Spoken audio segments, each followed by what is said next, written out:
Welcome to Splash Play, ladies and gentlemen. Today we have reactions to the NFL schedule being released, how it is going to impact your upcoming fantasy season. And of course, Spags, today we launch our rewatch of Playmakers, the maligned ESPN series.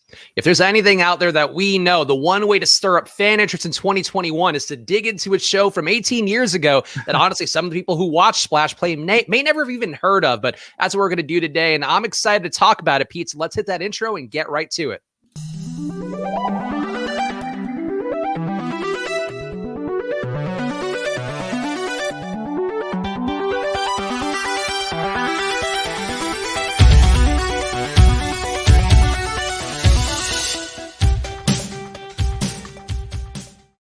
Hello, everyone, and welcome to another edition of Splash Play, the fantasy football podcast for every game under the sun. And I am Chris Spags, joined once again by a man who you are seeing this stream on his channel, dish to our Splash Play channel, so you know who he is, but he's Peter Overzet. How are you doing, Pete? I'm doing good, man. I watched Playmakers this morning, and I'm very excited. It is so over the top, but it actually captured my interest. Like I almost started rolling into episode 2. So yeah, I'm excited to do our rewatch series here on Splash Play. And it is also a big week. We got the NFL schedule release, and our pal Pete here did meticulous combing through the entire schedule. So we're going to just borrow some of the work he did for other places and do that today. Lots to talk about. So make sure you guys are hitting that like button if you're watching on YouTube, no matter what channel you're watching on. If it's a Splash Play channel or Pete's channel, hit that like button and subscribe to the channel. And of course, make sure to follow at Splash Play Pod. That is where we are giving out not only just what we're doing on the week, announcing the show time. So we are pretty much locked in on this Friday at 1 p.m. Eastern time, 10 a.m. West Coast time frame for right now, but we are following back everyone as well on the at Splash Play Pod handles on Twitter and Instagram. So check those out, throw them a follow, and make sure you're subscribed as well on Apple Podcasts or Spotify. That's where we need your help the most. Go subscribe on those channels. If you can, throw us 5 stars and a review. And there are all the plugs that we have to get to. Pete, it's NFL Week 1 is upon us. The lines, I know, were a big topic of conversation, where I know from our folks over at Osmo, a lot of people searching for NFL Week 1 lines, trying to get into the mix and place those bets early. So I'll ask you, Pete, I know you did your research, but did you place any bets for yourself here? I know you are a long-term best ball guy, but any skin into the game for futures, or I guess those week 1 bets? You know, I have, not because of the schedule. I did place some futures on Super Bowl a few weeks ago. I believe I grabbed the 49ers and the Chargers were some of the long odds that I like. So I grabbed those. With the schedule being released, I've been more thinking about it through the lens of fantasy, now having the extra week, how that's going to impact playoffs, looking at where some of these late bye weeks fall. We have a lot of buys in weeks 13 and 14, which is obviously going to come at crucial times depending on how your league decides to structure its playoffs. So I think that's where I've been with that. Have you been actually betting some of these week 1 lines? Well, so I'm not a state with legal betting in California, and I'm still not into, I've gotten money out of betting accounts before, and it took enough of a hassle that I'm really one of the only people out there, which sucks because I have the information now from doing the work every day, and I'm doing shows with, honestly, one of the guys that do shows with Ben Rosso, one of the sharpest prop bettors out there, but I don't have legal betting, and for me, I'm just not I'm not that into it to go and try to find ways to do that right now. I don't have enough Bitcoin either, and I feel like betting Bitcoin just seems like a bad idea, even when it does tank. So that's where I am with my betting, but I'm following it closely. And I think a lot of the lines were, to me, for week 1, was the only stuff that I looked at with any depth, were interesting. And the thing that I liked were the MVP futures, where I know you might disagree on this, Pete, but I am very bullish on both Matts this year. I think Matt Stafford and Matt Ryan both have a viable pathway to being MVPs. Yeah, I'm definitely more, I would say, on the Stafford than the Ryan, but I get both of them. My concern would be that the Falcons defense just isn't going to be good enough for the team to kind of be in the MVP, conversation collectively. Whereas I could see the Rams just having, I really do think they're going to have the Buccaneers type season this year with Stafford playing the role of Brady and with all those new weapons. So yeah, I love the Stafford call. So is there anything, I know you did your research, were there any fun data points? Because you are doing the newsletter for Matthew Berry, and obviously he is a man who loves his numerology. And also, is there anything that really jumped out from you from whatever research that you did do of the overall schedule? Yeah, so I thought it was interesting. Both Mike Clay and Warren Sharp had released some strength of schedule stuff, looking at the teams with the easiest schedules, the hardest schedules. They have some overlap. And so I thought that's probably where there's the most signal if both of their models are pointing in the same direction there.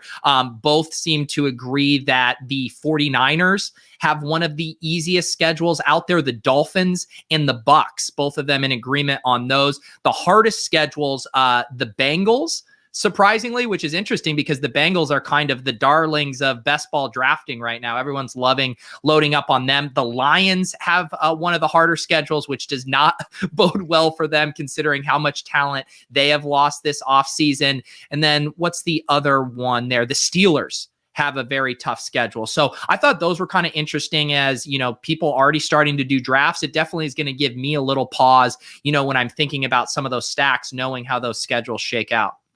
Yeah, I think to me, the one thing that is sort of tough to prognosticate, and it was something that I noticed with the Lions for week one, where like there were games that had over 50 implied totals. And the one that I'm really thinking of is the Cardinals versus the Texans week one, where that one's actually starting to come down a little bit. Yesterday, I think it was at 52.5, or the other day was at 52.5, now down to 51.5 on DK Sportsbook.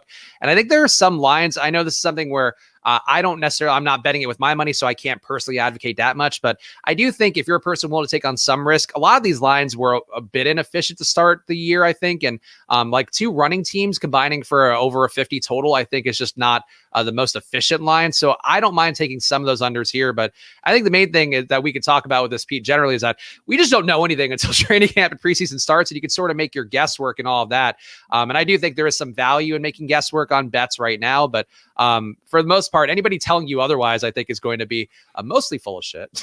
Yeah, I don't even know. Obviously during the season, if you have your own models and you move quickly earlier in the week, you can get some closing line value. No one beats closing lines in the NFL. It's just too hard, too efficient. So yeah, I am not one of those people, but if you have access to Mike Clay or Warren Sharp stuff, maybe you can move quickly. I think the other thing that's interesting here as it pertains to fantasy is how the fantasy leagues are going to handle this. Now that we're going to week 18, I think a lot of like the ESPN default stuff is going to be like double weeks through the fantasy playoffs, maybe, where it might be like weeks, what would it be? 18 and 17 would be the championship, 16, 15, the semis, and 13, 14, the first week. It seems like some of that's undivided. I know with the high stakes playoffs, your individual league playoffs are weeks 12 and 13. So you're going to have a lot of buys in those ranges, which is, when you're going to need your guys the most. So I think that's going to be really interesting. And obviously you have to factor in, if I draft Christian McCaffrey and I know I'm not going to have him in one of my week 14 matchups there, or I believe he's week 13. I mean, that hurts. And then week 14, 4 teams on bye: Colts, Dolphins, Eagles, and the Patriots. So there are going to be landmines here depending on how your playoffs shake out. It's one of those things where I normally don't love looking too deep into, the schedule and all of that and being too forward looking, because I think for the most part, you can sort of talk yourself out of situations that are going to be more positive than not, because it's the NFL. Things go wild every single year. We know how that goes with guys getting ruled in, ruled out, guys getting injured that you don't expect. Just teams getting completely sabotaged from the, really the start of the games kicking off. And I would say to me that this is one year where I think what you're saying, Pete, like going a little heavier on being forward thinking is probably the more plus EV approach, where whether it be just the actual league structure, like how is week 18 going to be any better than week 17 has been for forever now? Like, what players are still going to be resting there? There still will be questionable motivations and all of that.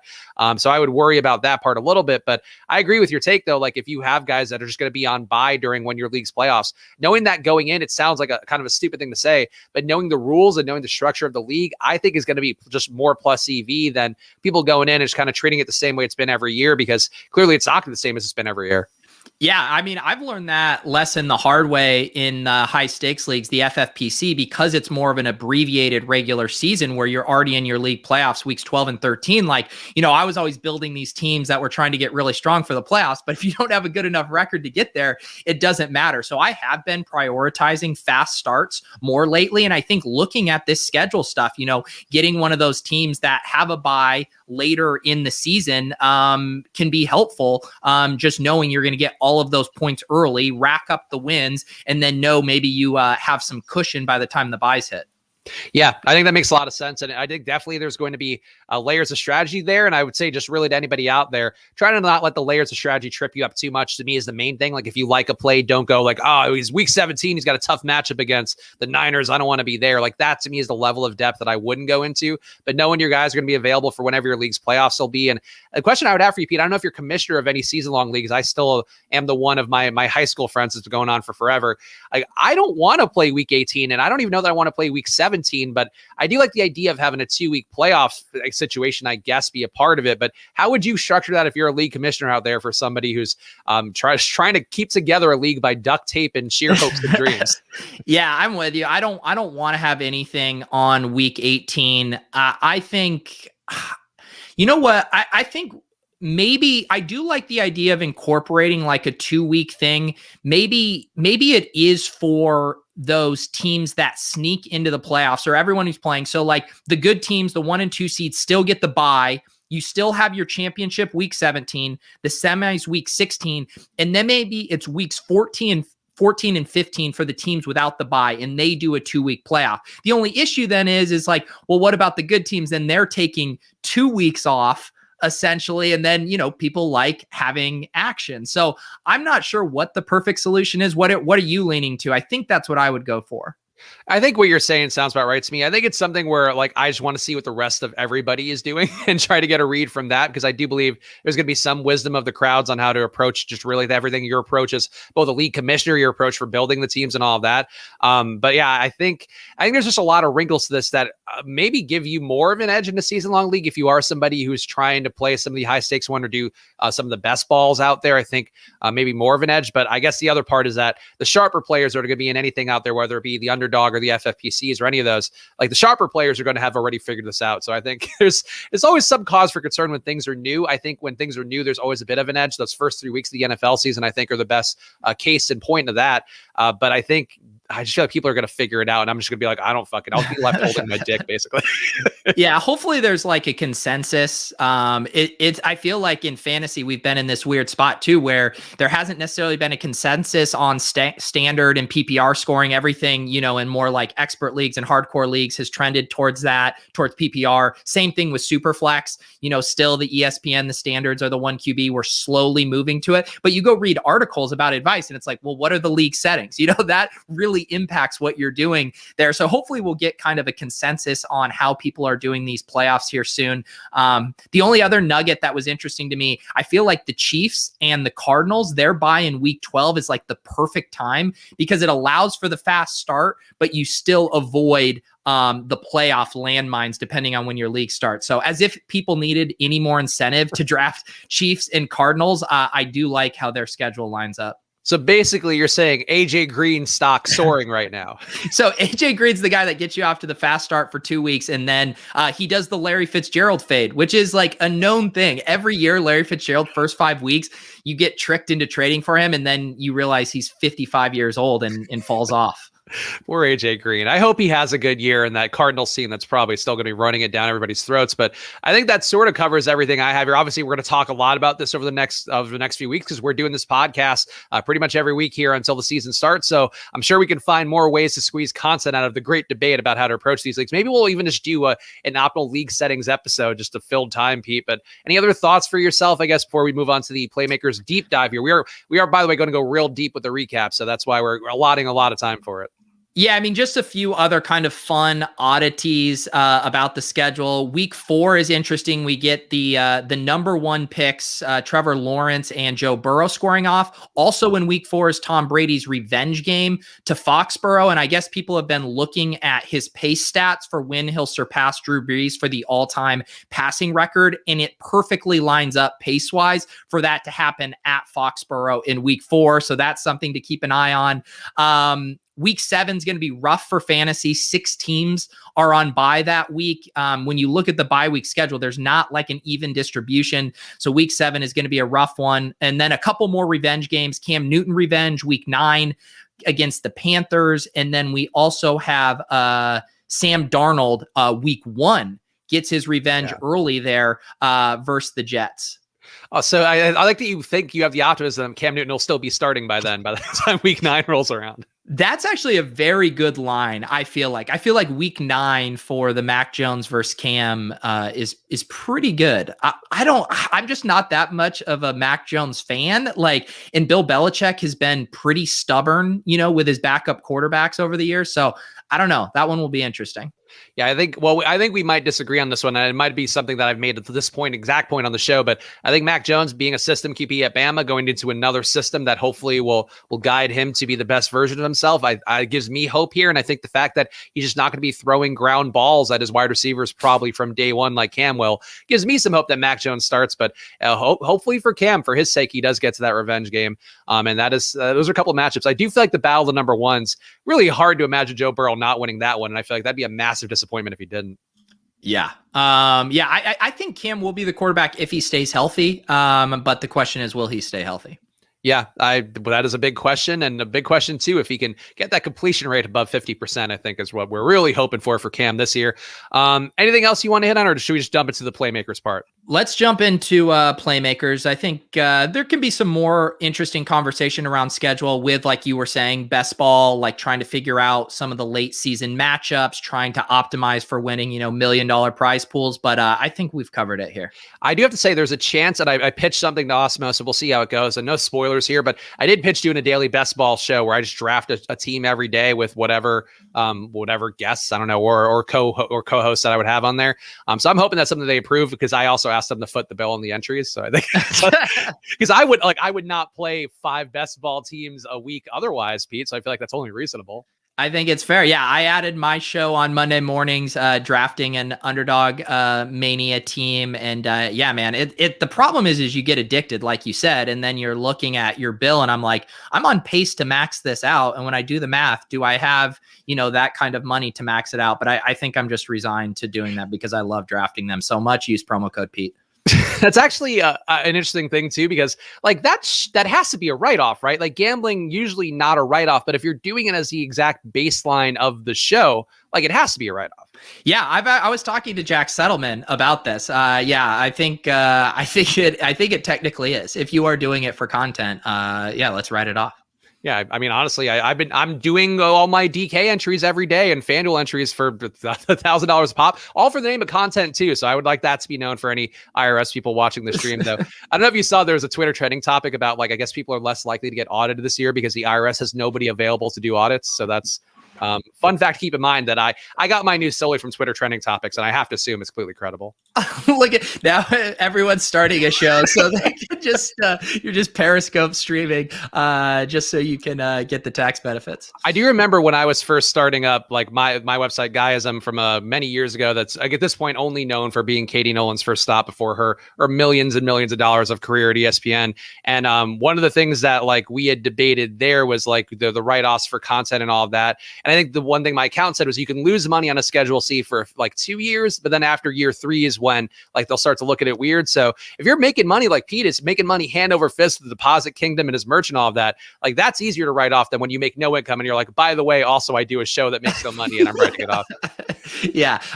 This show is not financial advice. Please talk to your accountant before you launch your own best ball show.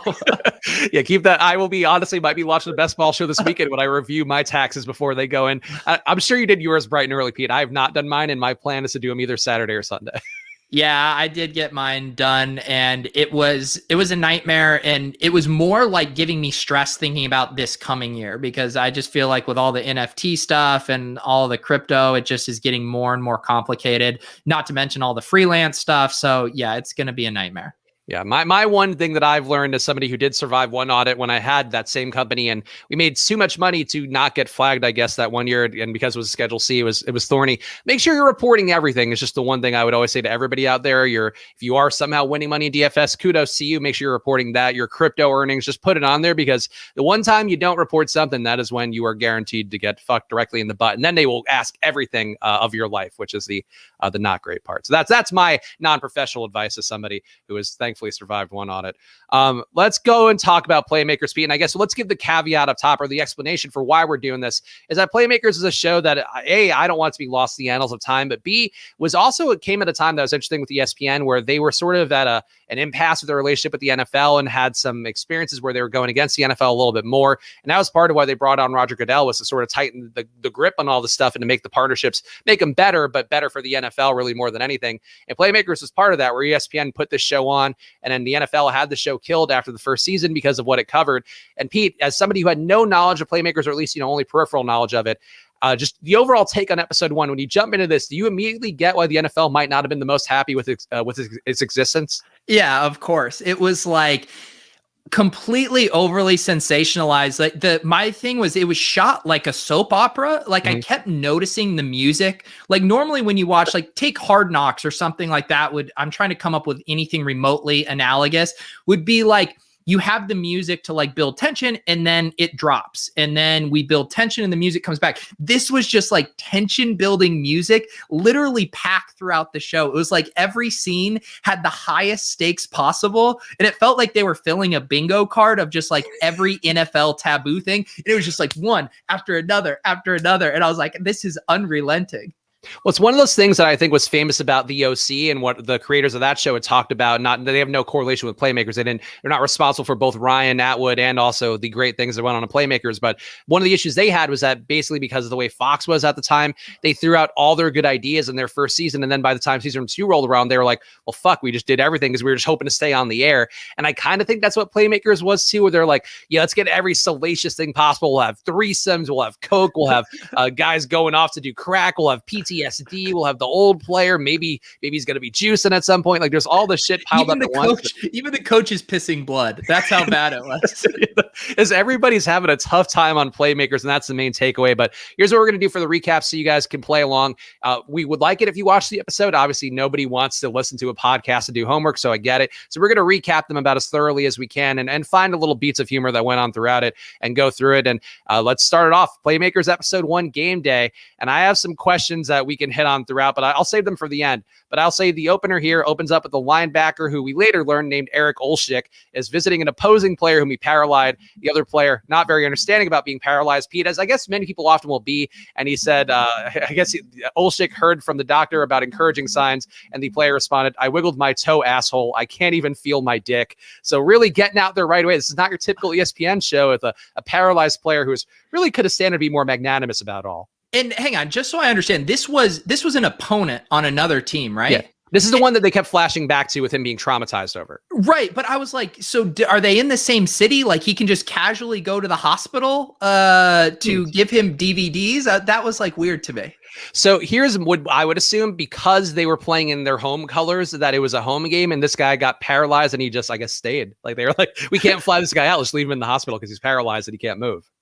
Yeah, I mean, I was just like dying laughing at him going like to bring him DVDs. Like it was just obviously it's the gesture that counts, like going to visit him, but he felt like he had to bring a peace offering, and this guy was just not having it whatsoever. That felt, I guess I was having a hard time suspending disbelief on that, of just like, first of all, the hit was like a completely clean hit. Like if you did something dirty, like I get it, but it's like all of these guys know what happens, that sort of feel this immense guilt about literally just doing your job in an ethical way. I was like, this is too much. So that's the part that I agree. That was what jumped out to me the most, because we see the replayed hit over and over again, because this guy's, the linebacker's PTSD is such a big part of the episode. And it is the cleanest, most form tackly hit you've ever seen, where it's like helmet on the ball. He wrapped him up, brought him down safely. And it wasn't like you see dirtier hits. Like who was the dude who always did all the helmet to helmet hits in the NFL that keeps getting suspended? Is it Rashad Breeland? I may be mixing it up. The guy in the Bengals, right? What was his name? Yeah, it's bothering me. Somebody in the chat will know right away, I'm sure.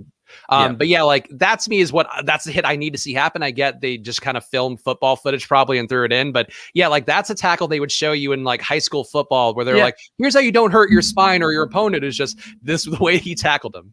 Yeah, perfect. Yeah, that's it.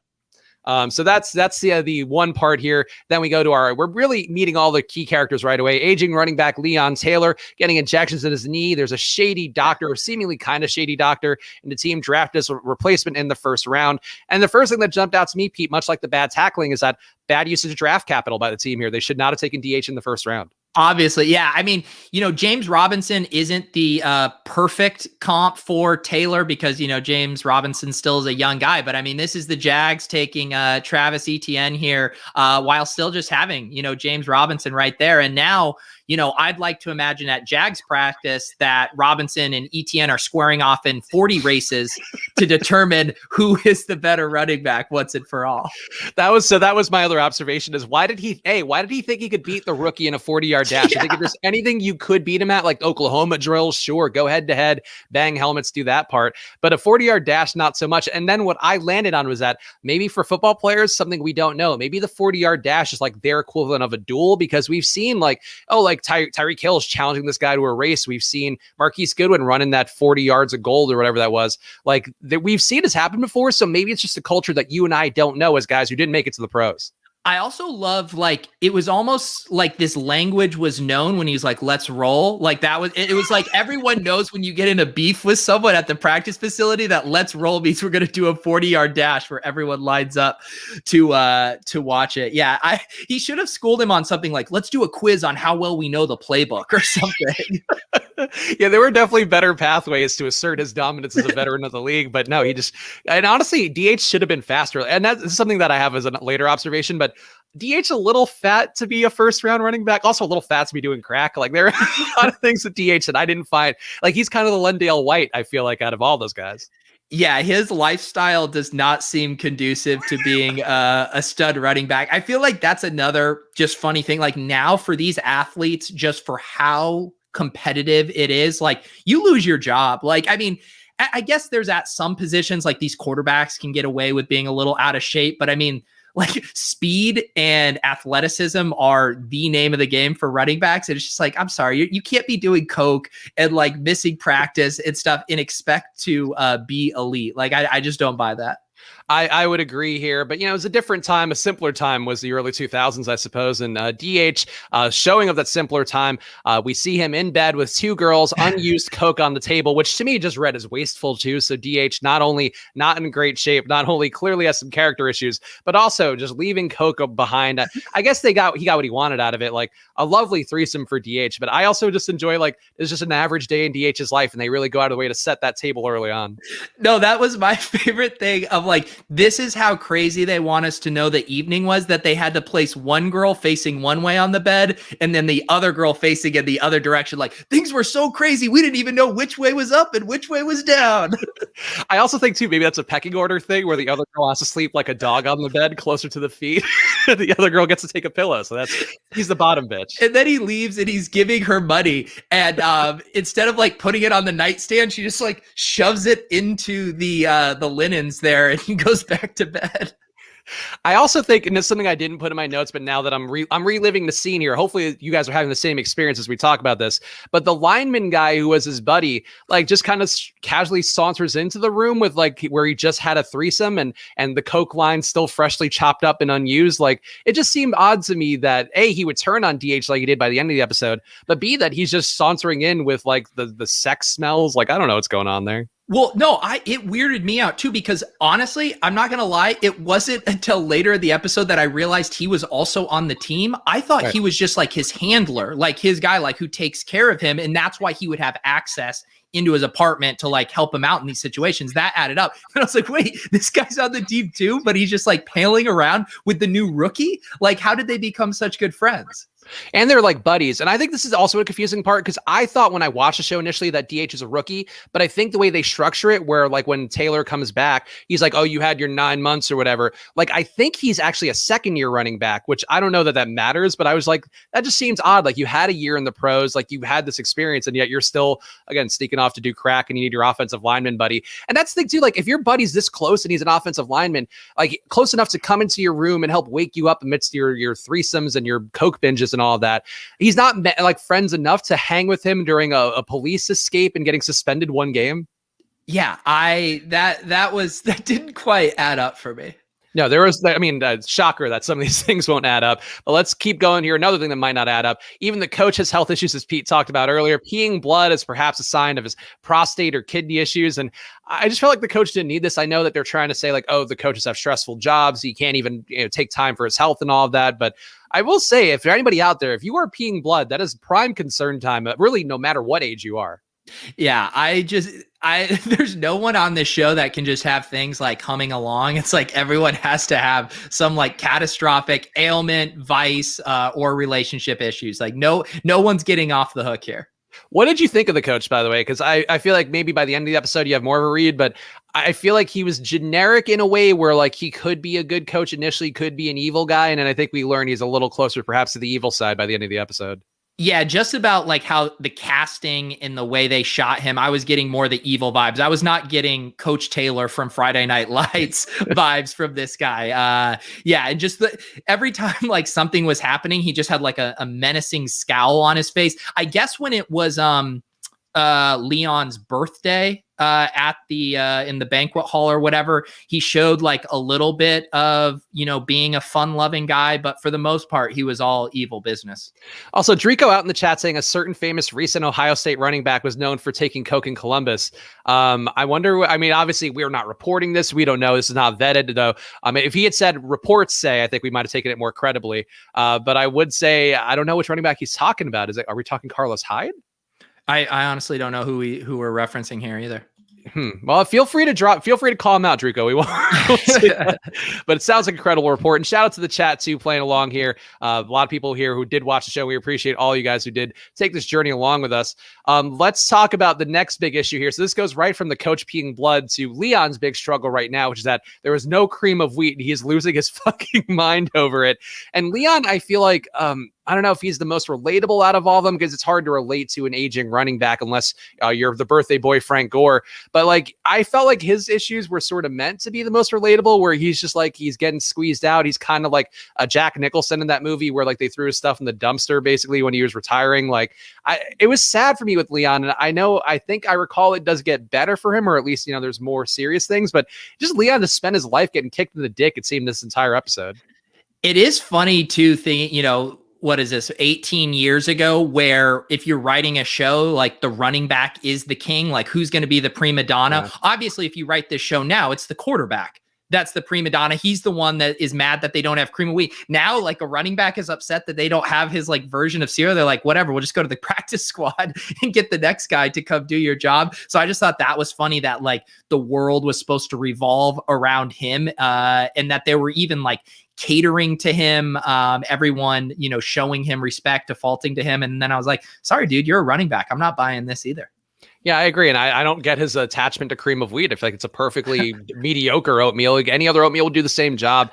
And I think with Leon, there are a couple other things that stood out to me. His wife wanted him to prep for a broadcasting career, but he wanted to keep playing. And this is one of the things too, where maybe in 2003 or in sort of the historical, hero dies on his shield, basically kind of thing of how we view football players. Maybe that's the case. But now I feel like it goes the other way, where these guys, like, they like playing for sure, but the second they can get a cushy broadcasting job, like they're dying to do that. And I think Leon, the rare exception here. Yeah. He's dealing with a lot right now, at home. And as we're going to learn here with this reporter who sends him off to have quite the fantasies as well. Yeah, the reporter lady. So that was interesting. So that was just fantasies, right? But I guess like he was close enough with the reporter girl that he maybe could have boned her, or is he just assuming that he could have because he's a star player? Yeah, I mean, they did show, it seemed like, some of, obviously it was fantasy, but they also showed her like placing her hand on his thigh. And then there was the one of his teammates in the locker room said that she does all of her reporting laying down. So I think the implication is that she's known for cozying up with players to get scoops or whatever. So maybe I am getting the vibe that there was some kind of backstory or more to what this reporter had done. Oh, yeah. People saying Zeke in the chat and Clarette as their Ohio State running back guess. Yeah, I guess there are probably more credible guesses than immediately came. Carlos Hyde, probably low on the list, in fact. Beanie Wells is another one that comes to mind.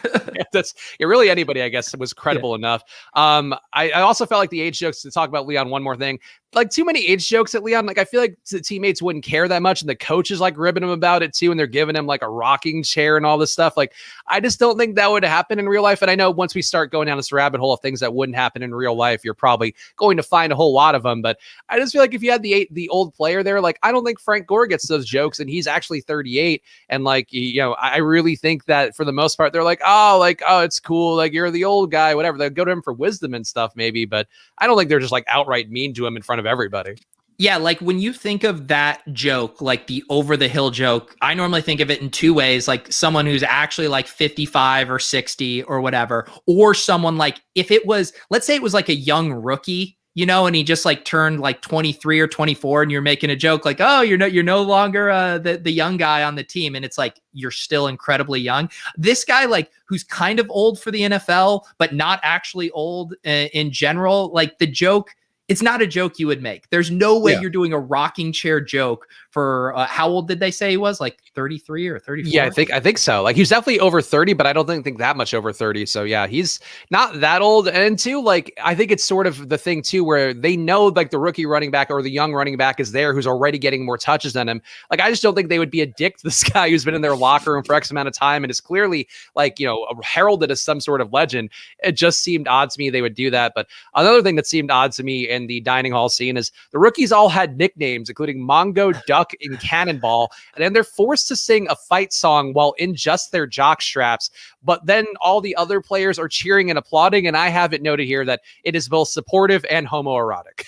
Yeah, this clearly they're trying to check the box of like the rookie hazing stuff.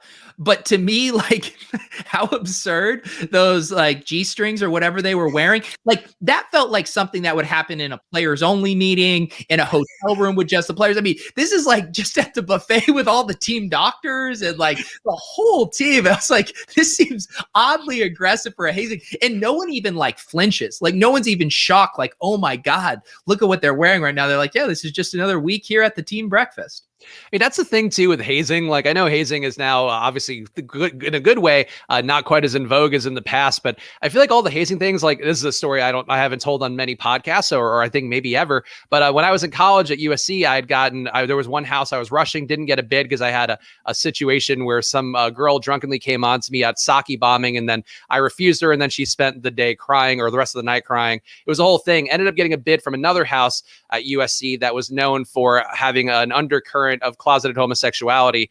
And then they had a hazing thing where they would make guys put objects in their butthole and do bear crawls on the roof. And I was like, this is not for me. And I feel like that wouldn't be the case now, but I don't know if people out there know, like hazing used to be very weird and very like kind of uncomfortably homoerotic. Yeah, I forget where I mentioned this on a show too, or maybe we were talking about this. But it was another thing, like remembering some hazing stories that I heard from when I was in college or in high school, and like thinking back and being like, oh my God, at the time you just like laughed, and now I'm like, oh my God, that was truly, truly awful and could have been traumatizing for someone for life. So yeah, the hazing stuff escalated very quickly, and I don't think we're being too woke when we say that the hazing stuff of the 90s and early 2000s was way too far. Yeah, and I would say, in general, I want to just have my nice bowl of cream of wheat. I don't want to see some dude's asshole right in front of me. Like I just don't need that. So I would say that's one thing I would push back on for any pro teams out there who force their rookies to do fight songs in the half nude in front of everybody at the buffet. Demetrius Harris pulled over by a white cop, and this is one that still a tale as old as time for, unfortunately, for all of our friends out there who are people of color. Hints of racism going that is seemingly assuaged by DH offering autographs and tickets. And I also thought too, the approach of rubbing the Coke into the carpet, like that's like our level of rich I want to live at, Pete, where like they're leaving lines of Coke behind on tables. They're getting rid of Coke by rubbing into his jeans and onto the carpet. Like that is a way of handling Coke for the cops that I was not familiar with. It was Chekhov's Coke in the carpet, though, because he did try to retrieve it later in the episode when he was ditching on going into the stadium. So I'm glad that paid off. Yeah, there's the Coke in the carpet. Always, when in doubt, like it's like the Blues in the banana stand. There's always Coke in the carpet. That's what you got to turn to. The any other thoughts of the police exchange? I guess I have the cops were about to arrest him and his pal for felony drug possession, and they flash back to the team owner DH, showing DH a tape of his drugging and sex that was going on in life that was recorded by an undercover cop who was investigating him. I don't know how he got into the house to film it, but just a weird exchange that I don't really know what to make of it. And I feel like I'm not the most equipped socially to know how to speak about it publicly. Yeah, that scene was like, I feel like it wasn't so over the top in that it was just humorous. It just felt like they were again checking off the boxes of hitting their card of, the black NFL players getting arrested and having drugs in the car. Yeah. And even the way that played out with the cops, like leaving and then, putting them in handcuffs on the side and then letting them go. Like it all felt very disjointed. Yeah, it all felt like how the process wouldn't work either, where like I feel like you're either arresting them or you're not. You don't go like half arresting them and then you go, oh, never mind, just a speeding ticket. So yeah, I just feel like either the same thing would have worked or it didn't work, and it just didn't fully ring true here. We also have the linebacker Olschick seeing a sports psychiatrist to remind him of the things that he loves about the game because he can only think about his perfect form tackle that paralyzed the player. And I have to say the tapping your head therapy, granted, I'm no expert of the therapy process. I've never seen the therapist go like, yeah, just keep tapping your head and you're going to get there. Yeah. What if like every time I did a show, like when I was talking or trying to get like my ideas, I just did this. Everyone just had to live with me doing this all the time. I think you would find a lot less followers on the Deposit Kingdom would be my guess. You would have the OCD kingdom of people who also enjoy these weird vices for themselves while creating content.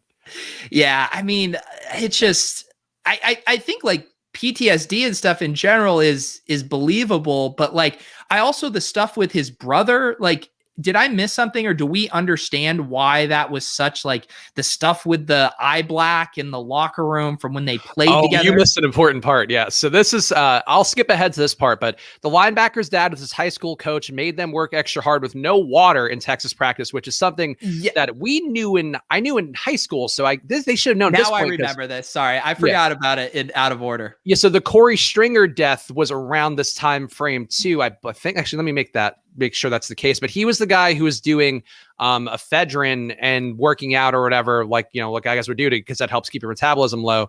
He died 2001. So he died basically because they weren't allowing breaks during the Vikings practice, I think it was, and then basically got dehydrated. So I think they were trying to harken back to that. But yeah, basically coach didn't give him water. His brother died. And then Olschick decides to both switch his number and his position to both honor his brother and remind his dad of how fucked up it was that he let his brother die. And this guy had a lot of issues. I think it's really no denying that. Yeah. And I guess to give them some credit, it makes sense then why he feels so much guilt about that hit.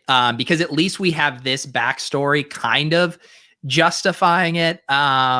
Yeah, clearly he is being positioned as our protagonist, the guy that has a conscience that actually is trying to do the right thing. They also had the scene where he was at Leon's house. He was like a second father to those kids. So this is supposed to be the guy we're rooting for here, I think. Yeah, I think so too. And I don't know that I actually don't remember if it holds up during the show. So I'm re-seeing all the stuff again, but I would agree in this episode too, it does feel like Olschick is the one that we're supposed to relate to. The other parts with him too, the part of the pregame, and some of this is going to be out of order because I just want to make sure we're talking about the characters, I guess, in a logical way. But the pregame prep of the other linebacker coming up to Olschick saying that he needs to be hit, and Olschick is like listening to his peaceful music on his headphones, and then Olschick beats the shit out of him, and the guy is bleeding from his mouth, and he goes, "That's exactly what I needed." Like, what the fuck was that? Right. Because that is another known trope. It's like, this guy plays best when he's really worked up. And, normally it would just be, you go and talk that shit. They're steaming. And then you walk away. And the thought is they are going to take that out on the football field. If he takes it out on you, it just beats you to a bloody pulp. How is that helping anything? You're supposed to have that pent up anger on the field. And I thought it was weird too, because like, I thought it was gonna be something where like, oh, like he snapped and went too far and like beat the shit out of this guy. And then this guy can't play. And instead the guy just gets up and it's like, yeah, exactly. Thank you. Like you really were helpful for my process. And he's gushing blood from his face. And I know football players are trying to clearly present like, oh, some of these guys are very thoughtful and incisive. Some of them are complete madmen who are out there. And I guess I feel like even a madman would be like, why did you beat me up like that? That was unnecessary. And the thing about it is they made it seem like this is a normal ritual. Like, you got to go and get the linebacker pumped up. Like, how many beatings is this guy taking? Like, once a week, he just has to get beaten to a pulp for the cause, the greater good. You're like, oh, sorry, coach, I'm out for 6 weeks because I had to punch this other guy in the face repeatedly and fracture my hand in the process. But the important thing is that he's fired up for the game. We also got Leon with the reporter lady part again. And I think this led to the part where she reported that Leon is not going to be retained on the team moving forward. And I guess he went to the coach's office. The coach kind of denied it, but didn't really deny it. And again, another thing where Leon comes off as a hothead. Also, the coach comes off as clearly some sort of little finger type with his machinations. And I think the net result really of that entire exchange is that, like, I feel bad for Leon, but I kind of don't like Leon now. And I also don't like the coach. Yeah, that's the thing. That's what I was saying about Ulsick or whatever. Is like, he's the only guy right now that's kind of easy to root for. I guess Leon's wife, she came across as likable, but yeah, I don't in these scenes, like with the coach and Leon, I'm like, I don't know who to root for, and I don't think I want to root for either of them. So I guess this is the question too, and this is something that I think ties to with the linebacker stuff, where Ulsick, has his father killed his brother by, just not caring about him in the prism of football and all that. But I felt like watching this show too, like the show would be good if these guys weren't as complex as they're trying to make them. And yet everything is seemingly going in the direction of like, oh, these guys are so complex. They're so like, they all have their histories and they're all figured. And it's just like, I don't know that I need that. I think I would ask you, Pete, as somebody watching the show for the first time, like, did you feel like there was just too much of the background here? Like, I think you could have just enjoyed a show like Friday Night Lights style, where it's like, oh, they're just having a good time playing football. Yeah, I feel like the writers are all over the place for which of these backstories they want to flesh out, which of these they're just going to have us connect the dots. I think that's what is so beautiful about this pilot episode, is just the amount of shit that they threw against the wall. It's honestly mind-blowing how much there is to talk about from this single episode. So speaking of the shit against the wall, DH and his offensive linemen's pals get their lateness gets the lineman suspended. DH has still not showed up, and the lineman suspended for conduct detrimental to the team. And I think the part with the lineman, I felt like was just sad. And I think he was clearly the guy being held up. He is a best friend to DH, or seemingly at least a close enough friend to wander in on his threesomes. And I guess any thoughts on the lineman? I felt bad for the guy. Really, he's the only guy I think out of this entire show where I'm like, I just feel bad for him. He's got a bunch of bad situations at once. Yeah, I mean, obviously a rough spot, but I mean, if you're gonna hang around him, see, again, it goes back to that thing. I thought there would be like understanding from the coach. Like, a lot of times these professional athletes, like, they have their handlers, right? It's like, it would make sense. It's like, hey, you're the one that's supposed to help DH stay on the straight and narrow, but it just seems like he's just, part of the problem, like he's not even getting any credit for what he's doing. So then it's like, what's the benefit to him of going around with DH if he's just going to get in trouble for shit too? And then DH has not arrived, as we hinted at earlier, because he had to go back to the hood to smoke crack and reflect upon his dead mother. And I just wrote classic pregame prep. Like, I don't know how he gets fired up for the game here, but I guess the main thing that we should take away from the episode is that players get prepared in different ways. Sometimes you need to get beaten to shit by your teammates. Sometimes you need to go smoke crack in the hood and see kids wearing your jersey. And I guess I won't question it because DH is clearly getting results. Yeah, I mean, I guess the question is, if he would have hidden more coke in the car there on the carpet, could that have gotten him through? If he just had a bigger hit there, maybe then he could have parked the car and gone inside. Also, again, I'm not a huge upper drug guy necessarily, but coke and crack, like, was that, I don't know, was there something to that too, where like he couldn't get the coke, so then he's going to crack? Like, I know there's supposed to be comparable things, or obviously come from the same chemical base, but Pete, I don't know your expertise on coke versus crack, but what do you think the point is of him going from, like, he could have just snorted coke instead, but instead he wanted to freebase some crack? Yeah, I don't know. Maybe it was just his fondness for smoking crack in the hood, and he wanted to be back in that happy place. I can't answer that question. Trico out in the chat saying, I prepare for underdog best ball drafts by smoking crack. I'm sure they would love to have that as part of their marketing tagline. Yes. Yeah. My sponsorship is now over. Let's talk about the coach's commandments here, where there were two commandments for him that he found to be very important. And his commandment number one is you play to win. Commandment number two, to win, you must be prepared. And that was his pregame speech. And I was like, what is, like, he's not quite Al Pacino in Any Given Sunday. He's not quite any other coach, not quite Coach Taylor, as we talked about.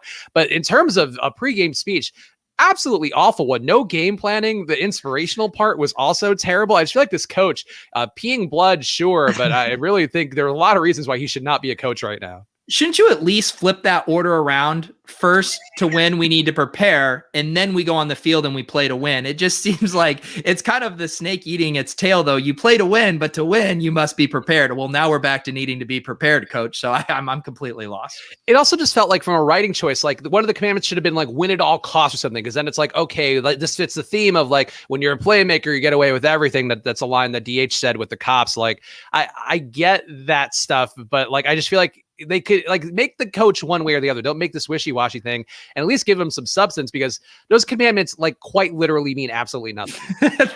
they're the most like hollow, like sports kind of white noise comment that you could hear. Yeah, I mean, at least like with Friday Night Lights, we had something fun, clear eyes, full hearts, can't lose. Like it felt unique. I mean, this coach, you play to win. That's what you're going to give us? Come on.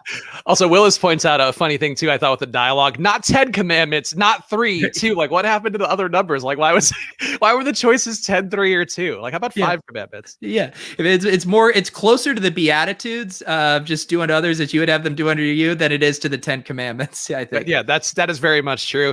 And then Olczyk doesn't want to play. Coach is not happy. Then calls his sports psychologist and says that he's not paid to think. He's paid to get him to play. And I'll just say that, you know, I'm no therapy expert. I did serve as a psychology club president in high school. So that's really my expertise here. But I'll say this feels like a breach of ethics to be calling the psychologist and telling him what the outcome wants to be. So I would say, Pete, I don't think that's how you handle mental health. Well, I mean, this one, there have been reports of lots of them in the NFL, you know, with coaches. I've heard it specifically with Bill Belichick, kind of strong arming the medical staff to approve these guys, whether they're coming back from the concussion protocol or whatever, that these medical doctors feel the wrath of the coaches if they're not getting these guys on the field as soon as possible. So this plot, maybe of anything in this, actually felt kind of true. Like the coach, psychologist, coach, doctors kind of at war over how to handle the player's health.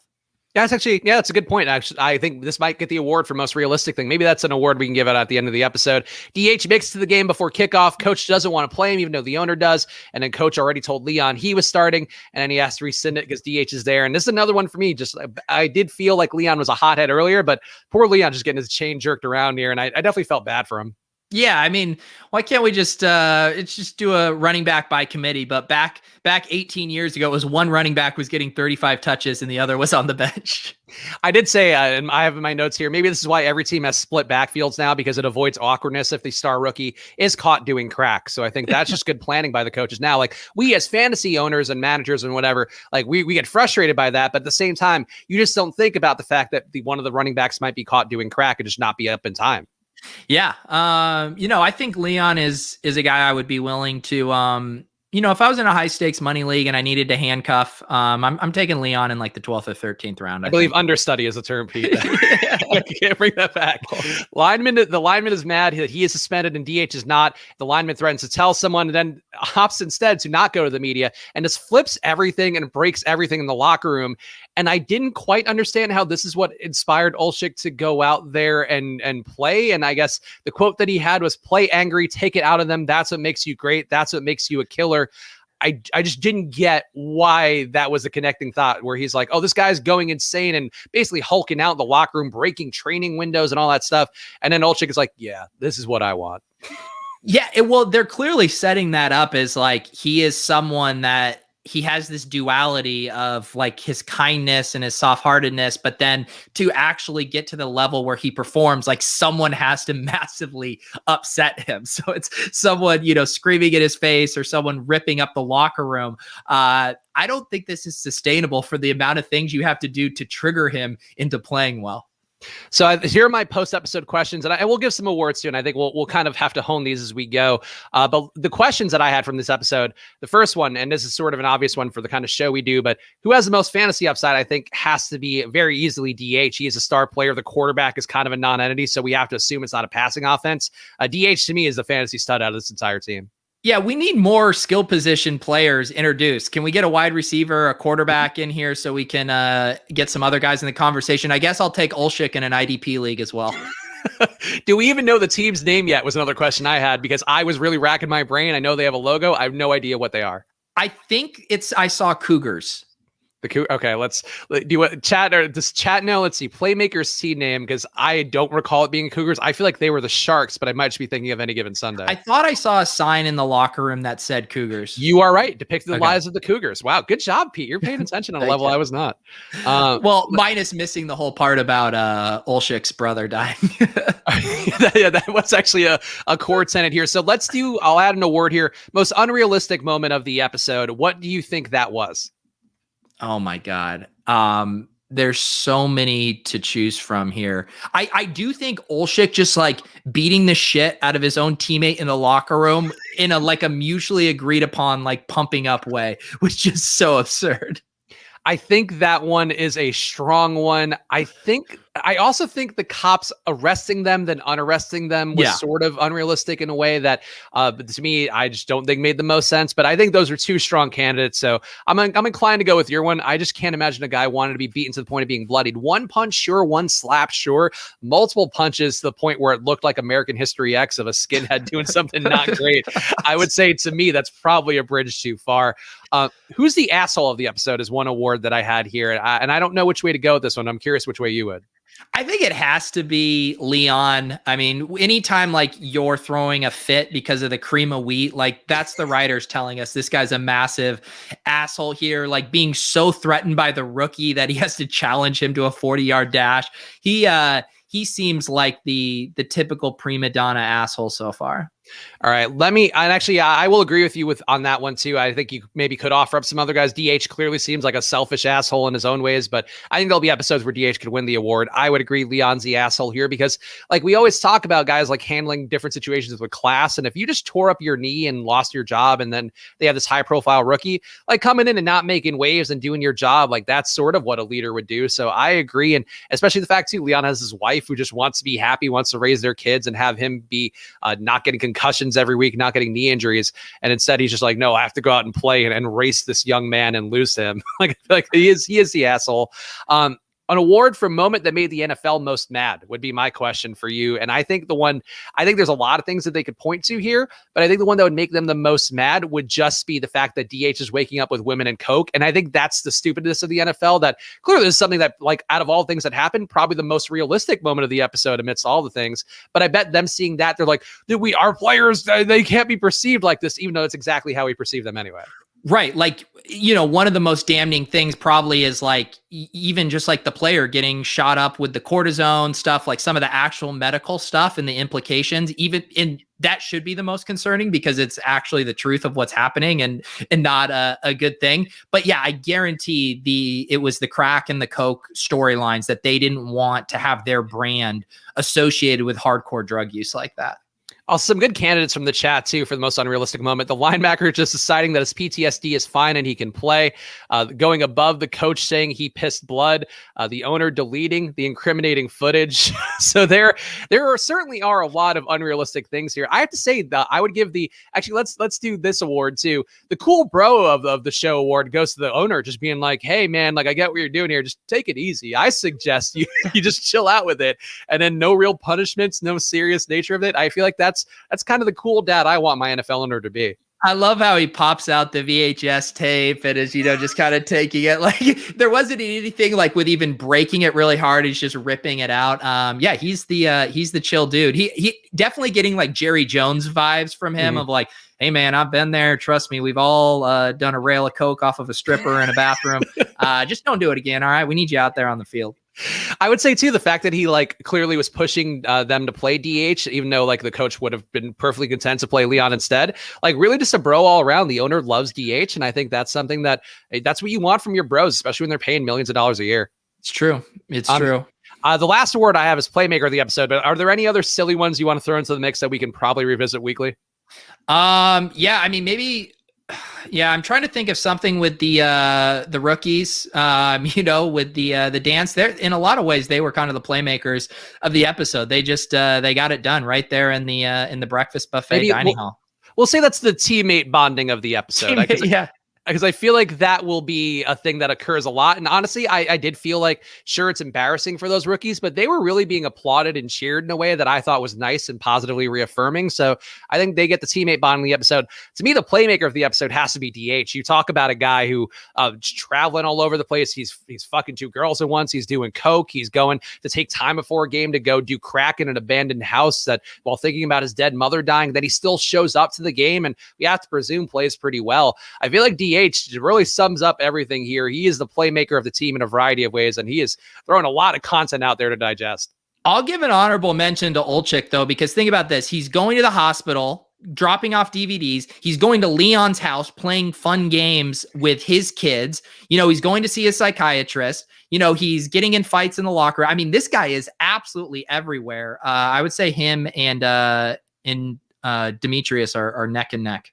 Yes, I think that's the Olczyk one is a good one in terms of pure just going to location. Certainly Olczyk was all over the map on this one, but an enjoyable first episode. Oh, scenes that wouldn't be on TV. That's actually a really good one. Yeah. Okay. What would not be on TV today? That's actually a good question. I mean, I guess it's like, it's none of that, like any of that was in that show, I think could be on TV. Isn't it more the question of like, is there even more like, is there anything that the NFL like would have allowed on this show on ESPN now?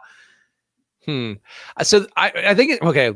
So those are like 2 separate questions, but I think they're both good ones. The scene that wouldn't be on TV today, I think they just wouldn't do the psychiatrist part. Like, I feel like that's one where they would be like, oh, we can't like make mental health look like a joke. So I feel like that's one they wouldn't do. And that's one that I think, like, I agree with you, like the crack, the whatever, the whoring and the coke and all of that stuff would still be there. But I think they would go like, oh, we can't make mental health out to be like a joke. I agree here too on that same wavelength, the mental health and the hazing. I could see that hazing thing not being a part of it. Although I will give them credit, like you said, how they handled it.